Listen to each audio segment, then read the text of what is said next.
సరే ఇద్దరం కలిసి గాడిద ఎక్కుదాం అని ఇద్దరు ఎక్కారంట భార్య భర్తలు.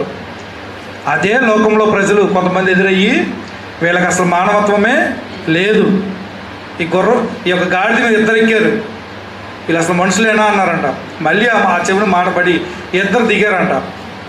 ఇద్దరు ఎందుకులే అని చెప్పి వాళ్ళ ఆవిడని ఎక్కించి ఇద్దరు నడుస్తుంటే అప్పుడు అన్నారంట మళ్ళీ ఏమని, వాళ్ళ ఆవిడ చూడు అసలు భర్తను నడిపిస్తూ చక్కగా ఏమో మాత్రం గాడిద ఎక్కింది అన్నారంట. ఇదేదో బాగాలేదు, ఇలా మెప్పించాలంటే ఏం చేయాలని చెప్పేసారు వాళ్ళ భార్యను దించేసి గాడిద ఇతను ఎక్కాడంట. కొంతమంది ఎదురే అన్నారంట ఆడవాళ్ళను నడిపించి లేడీస్ని మగోడు అయ్యి నడవలేవు నువ్వు అన్నారంట. అర్థమైందా? లోకాన్ని మెప్పించగలరు ఎవరైనా? మనం మనుషులను పట్టించుకుంటే మాత్రం ప్రశాంతంగా ఉండలేము. మనుషులు ఏదో ఒకటి అంటూనే ఉంటారు.